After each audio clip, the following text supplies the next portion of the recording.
오늘 우리 경배 영과 혼의 전쟁 7번째 시간입니다. 요한복음 4장 23절 24절을 여러분에게 봉독해 드립니다. 아버지께 참되게 예배하는 자들은 영과 진리로 예배할 때가 오나니 곧 이때라. 아버지께서는 자기에게 이렇게 예배하는 자들을 찾으시느니라. 하나님은 영이시니 예배하는 자가 영과 진리로 예배할지니라. 아멘. 오늘 이제 경배라는 큰 제목 속에서 제가 부제목을 달기를 영과 혼의 전쟁이라는 이 제목을 정할 때 오늘 이 설교까지를 준비하면서 말씀을 정했던 겁니다. 사실은 이 경배에 대한 얘기는 조금 더 계시록에 구체적으로 얘기할 것들이 있지만은 제가 이제 설교자로서 비록 이제 말씀의 준비가 돼 있고 영으로 깊이 들어가 있고 하나님의 말씀을 사모하는 분들은 그런 깊은 말씀을 이렇게 전해질 때 큰 은혜가 되고 그 말씀을 갖고 부유자고 기도하는 걸 제가 압니다. 근데 저는 그런 분들 외에도 아직 신앙의 처음 단계에 있는 분들이 이 말씀을 꼭 먹기를 원하는 마음이 또 저 안에 있어요. 그러다 보니까 사실은 그래, 말씀을 준비하면서 준비를 해놨다가 이제 딜리트하기 시작합니다. 그리고 오늘 꼭 전할 말씀만 전하게 됩니다. 그래서 이 말씀을 우리가 먹고 또 이 말씀이 생명이 될 때 아마 2022년도는 우리 워싱턴 베다니 교회가 하나님이 원하시는 경배를 드리는 교회가 될 줄 믿습니다. 그래서 오늘 우리 영의 길을 열고 성령이 교회에 들어가시는 말씀을 들을 준비 됐습니까? 마태복음 4장 1절부터 11절 말씀 안에 숨겨진 그 깊은 계시가 뭐냐면요, 먼저 우리가 창세기 3장으로 한번 가보죠. 창세기 3장에 보면은요, 뱀이 아담과 하에게 선악과를 따먹게 했다라는 거예요. 거기는 반드시 사단의 목적이 있었다라는 거예요. 근데 거기를 보게 되면은요, 사단이 어떻게 하나님과 같이 되는지에 대해서는 전혀 말씀이 없습니다. 그리고 좀 더 지나서요, 이사야서 14장 12절에서 14절을 보게 되면은요, 너 아침의 아들 계명성이요, 어찌 그리 하늘에서 떨어졌으며 너 열국을 엎은 자요, 어찌 그리 땅에 찍혔는고. 내가 내 마음에 이르기를 내가 하늘에 올라 하나님의 뭇별 위에 내 자리를 높이리라. 내가 북극 지폐 산에 앉으리라.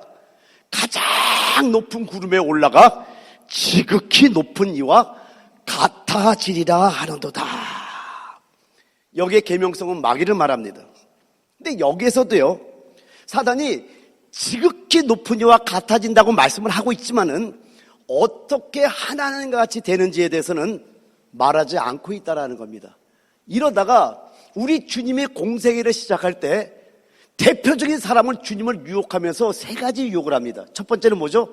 돌이 떡덩이가 되게 달라는 유혹을 하고요. 두 번째는 성전에서 뛰어내리라는 유혹을 하는데 여기는 별다른 어떤 중요한 내용의 말씀은 없는데, 세 번째 유혹할 때 사단이 하는 말이 마태복음 4장 8절에서 9절에 말씀하기를 마귀가 또 그를 데리고 지극히 높은 산으로 가서 천하 만국과 그 영광을 보여 이르되 만일 내게 엎드려 경배하면 이 모든 것을 내게 주리라 라고 말씀하면서요, 하나님만이 받으셔야 될 그 경배를 사단이 받기를 원하는 모습을 보여주면서 자기가 하나님과 같이 되려는 모습이 여기에 나오고 있더라는 겁니다. 이때 주님께서 마태복음 4장 10절에 신명기 6장 13절 말씀을 인용해서 이렇게 말씀하십니다. 이 예수께서 말씀하시되 사탄아 물러가라. 기록되었을 때 주 너의 하나님께 경배하고 다만 그를 섬기라 하였느니라. 그럼 여러분, 여기 이게 왜 놀랍냐면요, 지금 공생의 사역을 주님께서 처음 시작하면서 경배에 대한 문제로 사단이 유혹을 시작하고 있는데, 성경 요한계시록 맨 끝까지 가면은 요한계시록 22장 9절에 보게 되면요, 마지막 명령이 경배로 끝나고 있다는 겁니다. 같이 한번 읽어볼까요? 22장 19절 시작. 그가 내게 말하기를 나는 너와 내 형제 선지자들과 또 이 두루마리의 말을 지키는 자들과 함께 된 종이니 그리하지 말고 하나님께 경배하라 하더라. 그러니까 공생의 시작에 경배에 대한 문제로 시작하면서 성경의 끝의 마지막 명령이 뭐냐니까 바로 경배로 끝나고 있다는 이게 마지막 명령이었던 겁니다. 그리고 여러분에게 두 번째 말씀했던 것이 뭐냐면 요한복음 20장에 예수님께서 부활하시고 제일 첫 번째 한 말씀이 어떤 말씀이냐면요, 요한복음 20장 17절에 나오는데 예수께서 이르시되 나를 붙들지 말라. 내가 아직 아버지께로 올라가지 아니하였노라. 너는 내 형제들에게 가서 이르되 내가 내 아버지 곧 너희 아버지 내 하나님 곧 너희 하나님께로 올라간다 하라 하시니. 내 아버지 곧 너희 아버지 내 하나님 곧 너희 하나님께로 올라간다고 하면서 아버지와 하나님에 대한 말씀을 하고 있다는 거예요. 여러분, 하나님께서 이걸 계시로 열어줄 때 정말 행복했었습니다. 여러분, 이 말씀들 다 기억하고 있죠? 그래서 아버지는 개인과의 관계를 말씀하고 있고요, 하나님은 우주와의 관계를 말씀하고 있다는 걸 여러분에게 말씀드렸던 겁니다. 여러분 놀랍죠? 우리가 예수를 나의 구원자로 영접할 때 참 희한한 게 뭐냐면 구원을 딱 받으면서 하나님이 우리의 아버지임을 그냥 깨달아 알아. 태어나니까.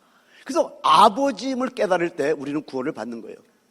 이게 우리 금요일날 얘기했던 것처럼 아브라함이 갈대아우로 했을 때, 하란에게 전 메소포타미아 갈대아우로 했을 때 사도행전 7장 2절에 영광의 하나님을 봤다고 말씀하잖아요. 여러분, 하나님을 체험하게 되면 얼마나 기쁜지 몰라요. 하나님이 여러분의 아버지 된 걸 믿습니까? 그래서 우리가 하나님이 우리의 아버지임을 깨달을 때 구원을 받는데, 하나님이심을 깨달을 때요, 이건 실질적으로 제가 평생을 체험해봤기 때문에 너무나 잘 압니다. 나는 다 끝납니다. 그래서 하나님을 보면은요, 하나님을 경배하지 않을 수가 없어요. 그런데 하나님께 대한 참다운 경배는요, 반드시 계시가 있어야 되는 거예요.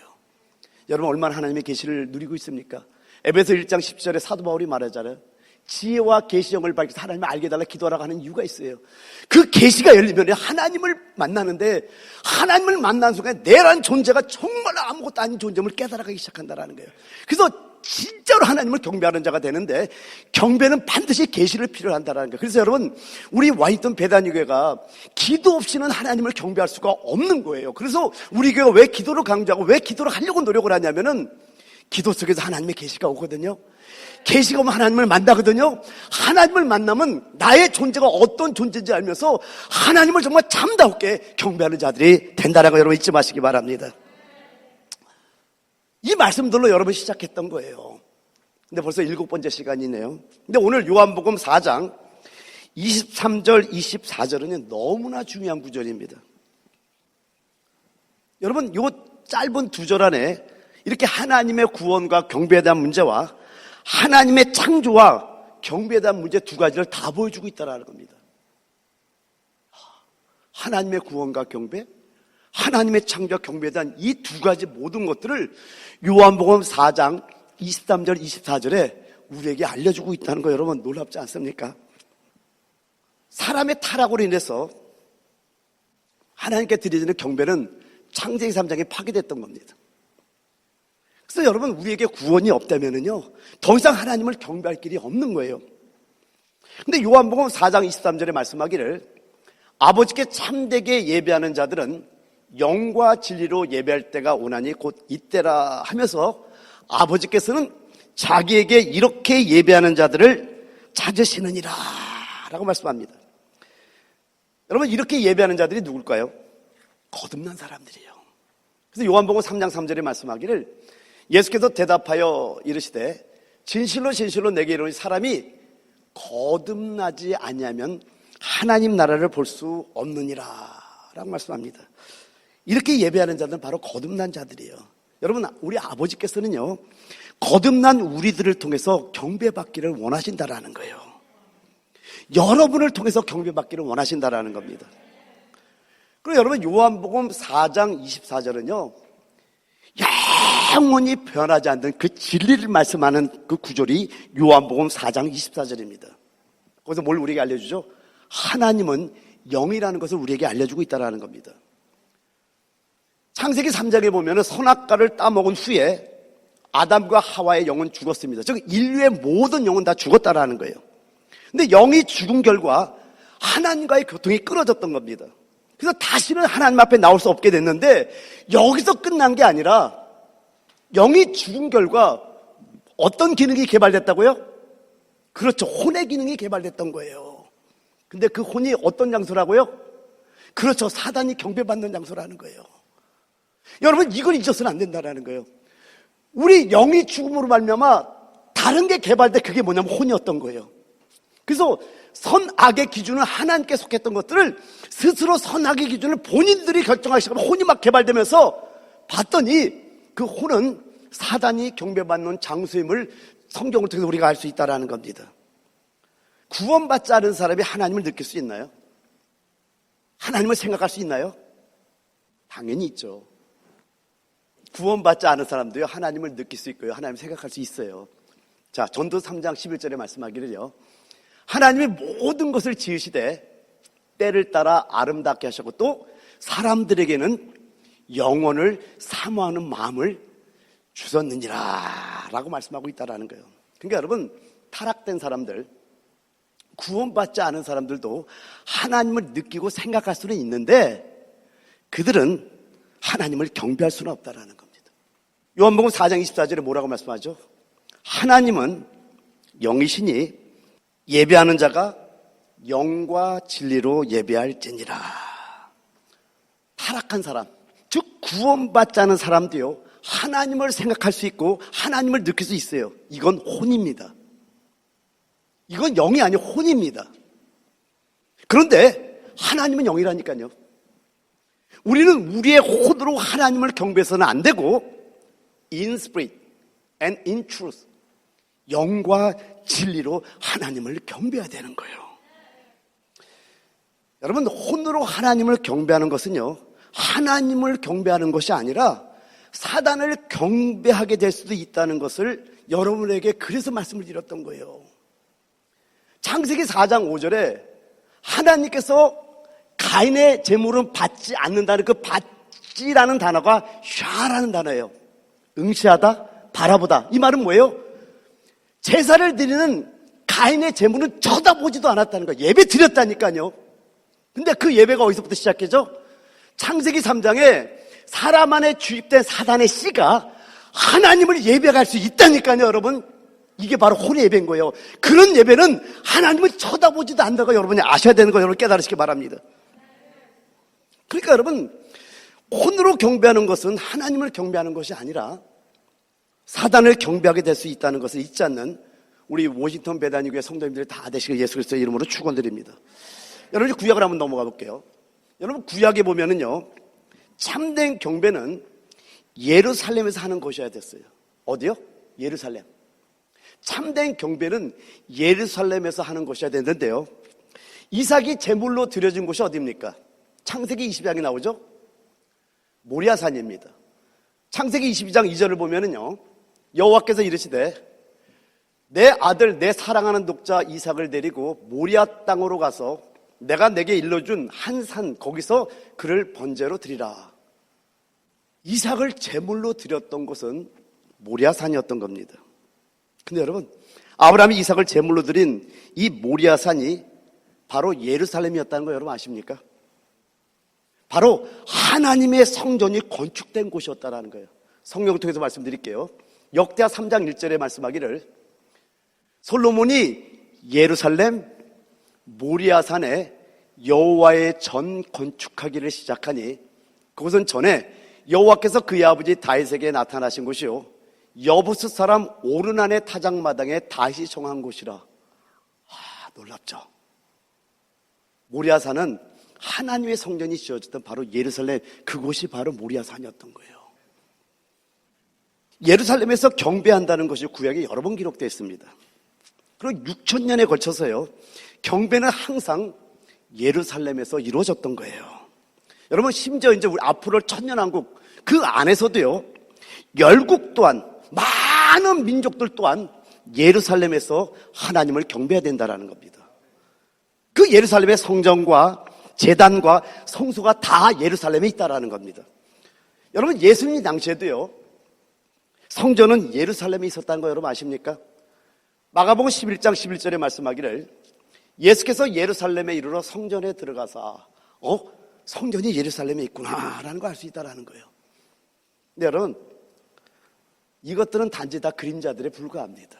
오늘 제가 실제를 말씀하려고 그래요. 이제 그림자를 먼저 알아야지 그 다음에 연결돼 실제로 가기 때문에 지금까지 얘기했던 것들은 전부 다 그림자에 불과합니다. 요한복음 4장 21절에 말씀하기를 예수께서 이르시되 여자여 내 말을 믿으라. 이 산에서도 말고 예루살렘에서도 말고 너희가 아버지께 예배할 때가 이르라. 여기 보니까 장소를 말하네요. 사마리아 사람들은 산에서 예배를 드렸고 유대 사람들은 예루살렘에 대해서 어떤 장소적인 말씀을 하고 있어요. 그리고 23절 24절 다 같이 한번 읽어볼까요? 시작. 아버지께 참되게 예배하는 자들은 영과 진리로 예배할 때가 오나니 곧 이때라. 아버지께서는 자기에게 이렇게 예배하는 자들을 찾으시느니라. 하나님은 여기시니 예배하는 자가 영과 진리로 예배할지니라. 여러분 이제 알겠죠? 실제적으로 이 모든 것은 영의 문제였다라는 거예요. 그럼 예루살렘의 실제가 뭐예요?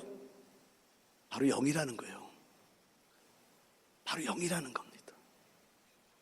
이제는 장소적인 개념인 예루살렘이 아니라 반드시 영 안에서 그분을 경배해야 된다라는 거예요. 할렐루야. 제가 이제 여러분과 이제 로마서 8장 4절에서 9절을 한번 같이 읽을 건데, 여러분 그냥 읽지 말고요. 도대체 로마서 8장 4절에서 9절이 무슨 내용인지, 그리고 어떤 문제를 보여주고 있는지 한번 생각하면서 읽어주시길 부탁드립니다. 제가 읽어드릴게요. 여러분 한번 생각하면서 한번 따라보세요. 무슨 내용인지, 어떤 문제를 지금 보여주고 있는지. 육신을 따르지 않고 그 영을 따라 행하는 우리에게 율법의 요구가 이루어지게 하려 하심이니라. 육신을 따르는 자는 육신의 일을, 영을 따르는 자는 영의 일을 생각하나니 육신의 생각은 사망이요 영의 생각은 생명과 평안이니라. 육신의 생각은 하나님과 원수가 되나니 이는 하나님의 법에 굴복하지 아니할 뿐 아니라 할 수도 없습니다. 육신에 있는 자들은 하나님을 기쁘시게 할 수 없느니라. 만일 너희 속에 하나님의 영이 거하시면 너희가 육신에 있지 아니하고 영에 있나니 누구든지 그리스도의 영이 없으면 그리스도의 사람이 아니라. 무슨 내용 같아요? 어떤 문제를 우리에게 알려주고 있는 것 같아요?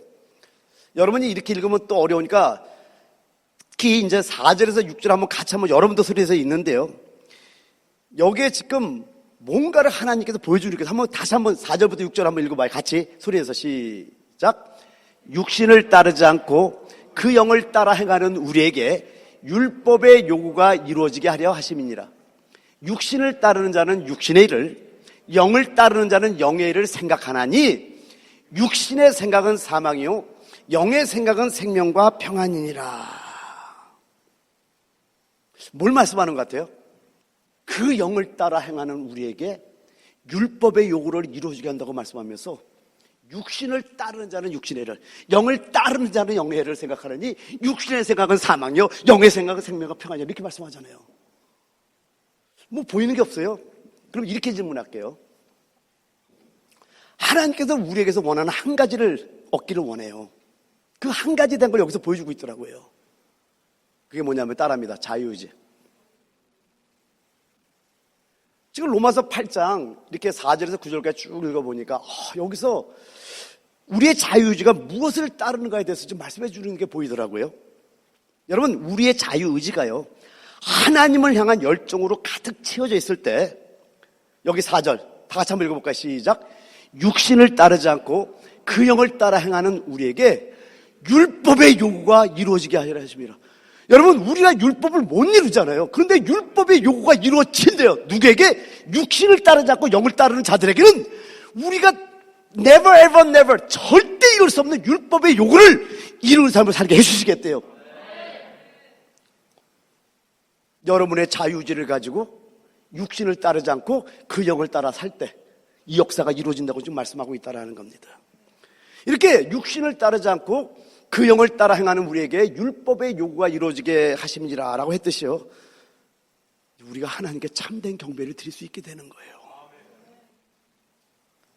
근데 사단은 가만히 있을까요? 자, 이렇게 우리가 결단하고 우리 자유의지를 갖고 하나님께 온전히 드리는 육신을 따르지 않고 그 영을 따라 삶을 살 때 사단은 가만히 있을까라는 거예요. 전혀 그렇지 않죠. 우리의 의지가 온전히 하나님께 드려지지 않도록 어떻게 해서든 방해한다라는 겁니다. 그래서 무슨 수단을 쓰더라도 하나님의 목적을 방해하고요, 하나님에 대한 모든 경배를 파괴하려고 난리친다라는 겁니다. 여러분, 고린도서 4장 5절 말씀 한번 읽어드릴게요. 그리고 여러분 좀 부연 설명을 좀 해드릴게요. 고린도서 10장 4절 5절에 말씀하기를, 우리의 싸우는 무기, 이제 싸움에 대해서 알려줍니다. 우리의 싸우는 무기는 육신에 속한 것이 아니요 오직 어떤 견고한 진도 무너뜨리는 하나님의 능력이라. 모든 이론을 무너뜨리며 하나님 아는 것을 대적하여 높아진 것을 다 무너뜨리고 모든 생각을 사로잡아 그리스도에게 복종하게 하니라고 말씀합니다. 한번 4절 한번 다시 한번. 우리에게 싸우는 무기는 육신에 속한 것이 아니요 오직 어떤 견고한 진도 무너뜨리는 하나님의 능력이라. 모든 이론을 무너뜨리며라고 했는데, 저기 이론이라는 단어가요, 헬라어로 로기스모스라는 단어입니다. 저 단어의 문자적인 뜻은 계략, 상상, 생각, 논의, 궤, 이런 뜻입니다. 모든 이론을 무너뜨린다는 게 뭔가?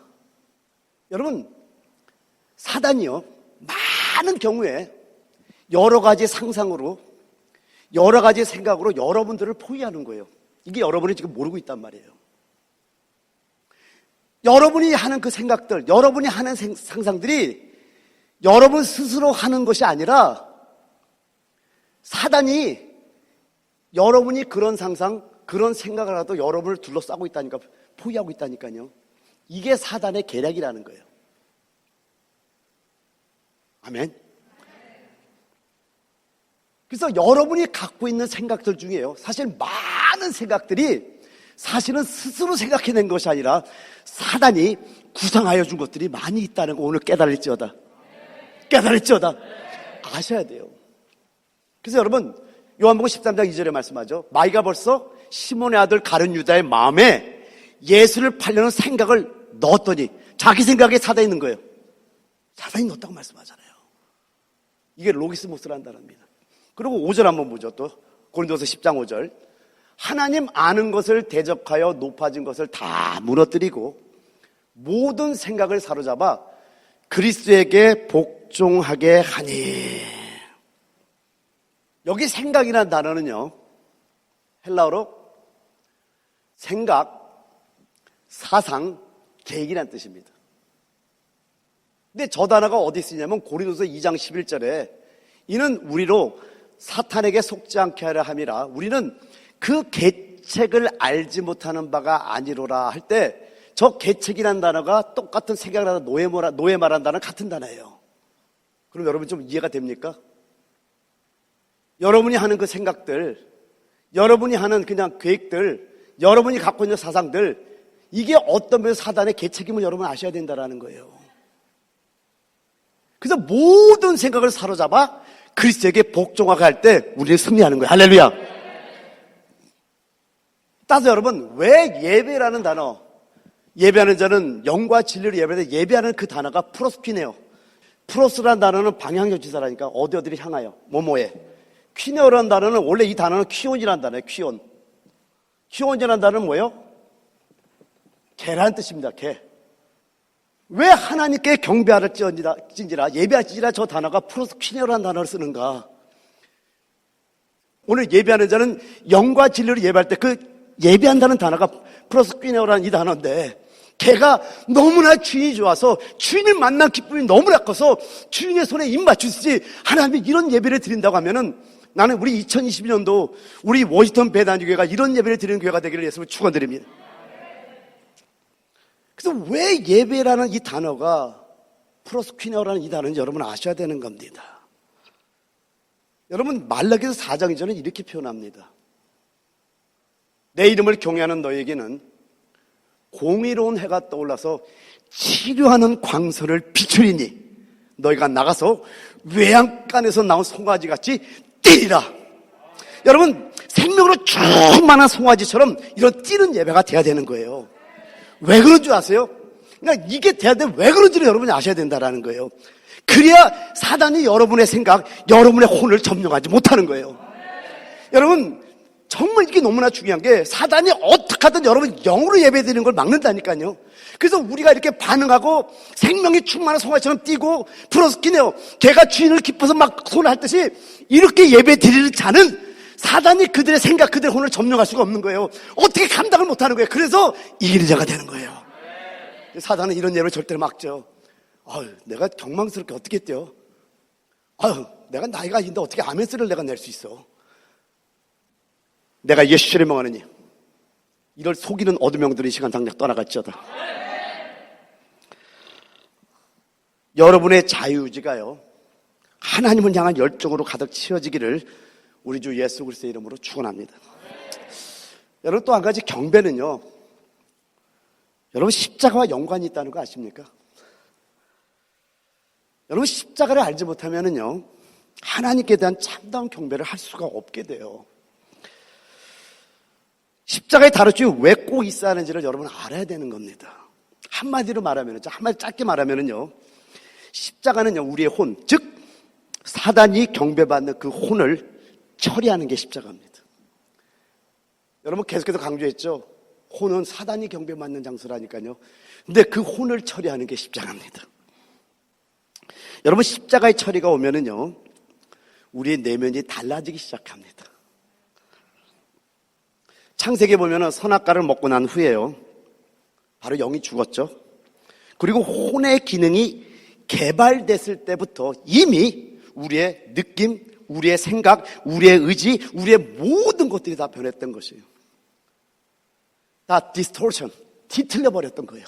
영으로 죽은 게 끝나는 게 아니라 우리의 의지, 우리의 생각, 우리의 느낌, 우리 안에 모든 것들이 다 디스토션 됐다니까. 완전 뒤틀려 버렸다니까. 다 변했다니까요. 따라서 하나님으로 경배를 얻게 하기 위해서는요 반드시 십자가에 올라가야 되는 거예요. 여러분 십자가의 특징이 뭐죠? 우리로 하나님을 의지하는 사람이 되게 하더라고요. 우리로 하나님을 의지하게 하는 사람으로 만드는 게 바로 십자가의 특징입니다. 무슨 말이냐면요 내 자신에 대한 어떤 확신, 내 자신의 자랑, 자신감, 내 자신에 대한 모든 신뢰를 다 벗겨버려요. 이게 십자가의 특징입니다. 여러분 오늘 굉장히 중요한 말인데 이제 하나 여러분에게 열어드릴 텐데요. 이 말씀은 여러분이 참 어렵지는 않은데 좀 어려운 말씀입니다. 요한복음 15장 5절에 제가 빨간 글씨로 줄까지 쳐서 여러분에게 한 부분을 좀 잘 보면서 같이 한번 읽어볼게요. 요한복음 15장 5절에 시작. 나는 포도나무요 너희는 가지라. 그가 내 안에 내가 그 안에 거하면 사람이 열매를 많이 맺나니 나를 떠나서는 너희가 아무것도 할 수 없습니다. 정말 저 말씀이요 여러분 안에 깊이 각인되기를 바랍니다. 주님을 떠나서는 아무것도 할 수 없다고 성경은 말씀했잖아요. 근데 아이러니가 뭐냐면요 아이러니하게도 여러분 주님을 의지하지 않고도 열매를 맺을 수 있다라는 거예요. 말씀은 저런데 오늘 이제 찬양팀 한번 얘기를 해볼게요. 오늘 찬양팀이 영으로 잘하기 때문에 제가 오히려 이런 얘기를 할 수 있는 것 같아요. 아무리 집에서 그냥 편안하게 살고 기도도 준비 안 하고 그러고 와도 성도들이 눈물 흘리며 찬양할 수 있다는 거 아셔야 됩니다. 여러분 하나님의 인도함을 따라서 전도하지 않아도 내가 평소에 습관이 전도하는 습관이 돼서 많은 사람에게 전도의 열매를 맺을 수 있다니까요.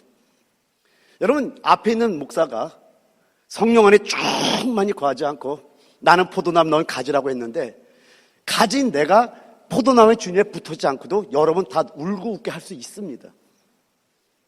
열매 보인다니까요. 나타난다니까요. 근데 여러분, 이렇게 얘기를 해드릴게요.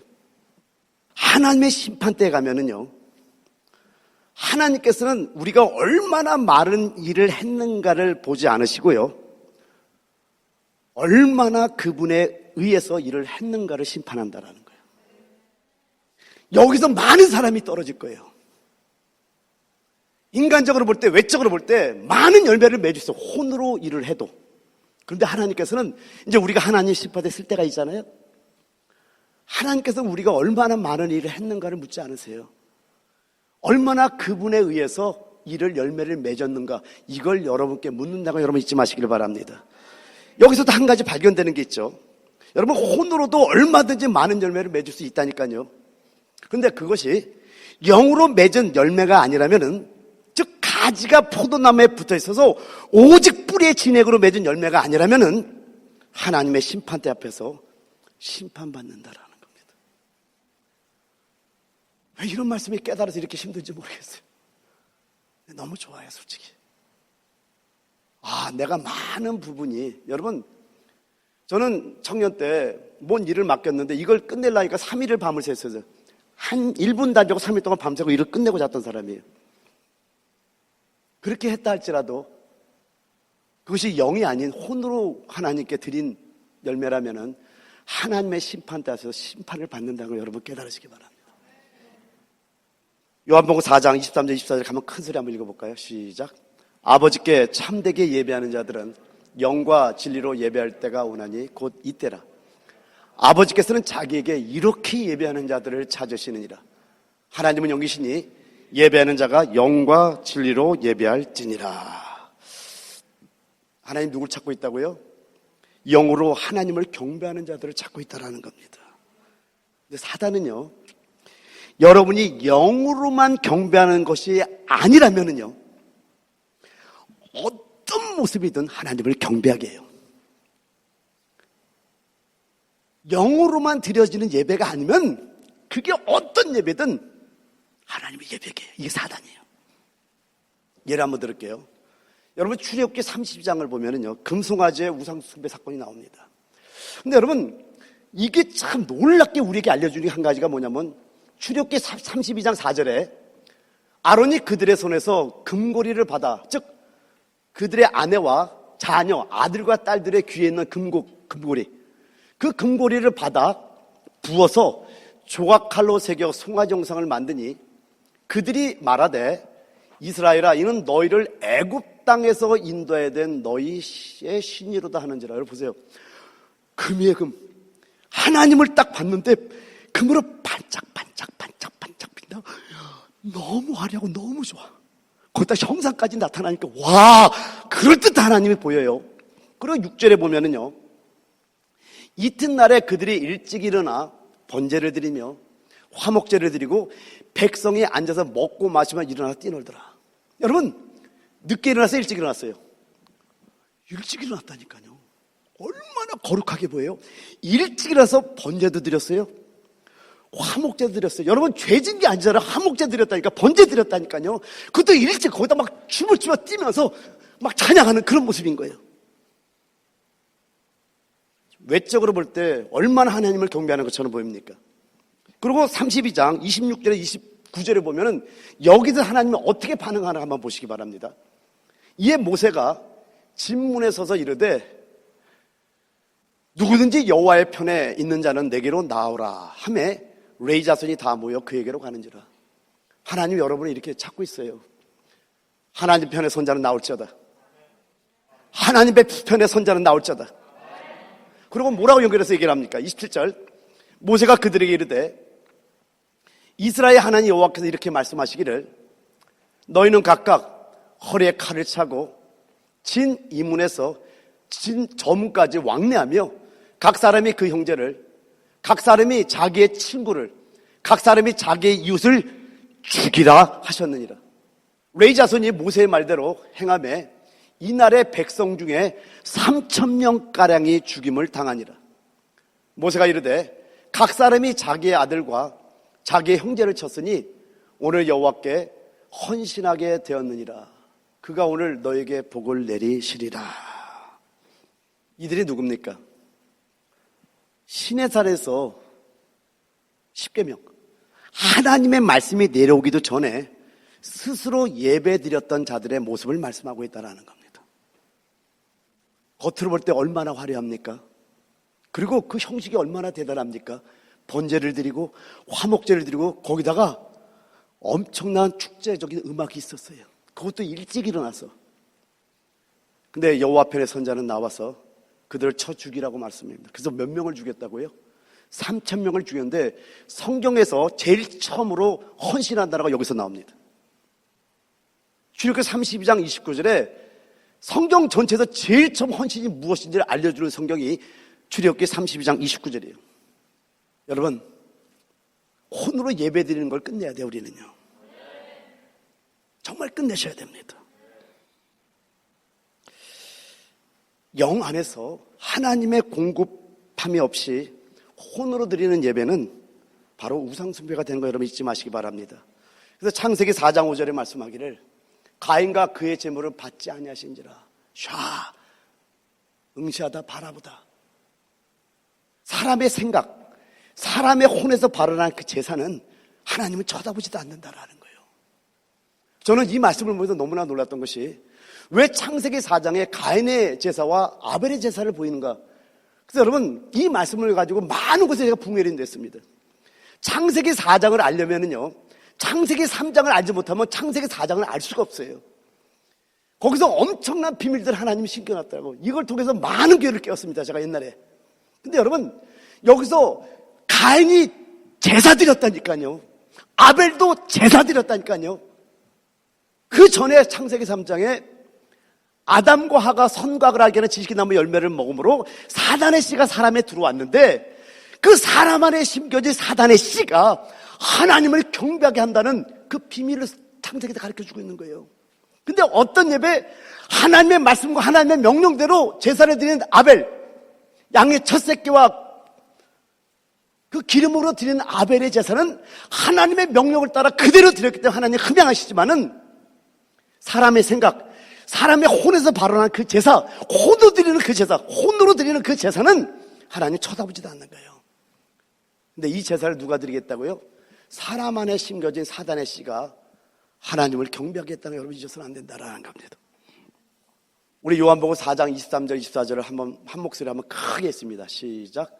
아버지께 참되게 예배하는 자들은 영과 진리로 예배할 때가 오나니 곧 이때라. 아버지께서는 자기에게 이렇게 예배하는 자들을 찾으시리라. 하나님은 영이시니 예배하는 자가 영과 진리로 예배할지니라. 저는 오늘 여러분에게 간곡히 부탁드립니다. 오늘 하나님 앞에서 여러분의 자유의지로 내 평생 오늘 이후로 영 안에서 예배하는 자가 되겠다는 결단의 시간이 되었으면 합니다. 왕이신 나의 하나님, 온전히 주님께만 높이는 그런 예배를 드리는 나의 삶을 살겠습니다. 한번 찬양하고 그 다음에 우리 함께 기도하도록 하겠습니다.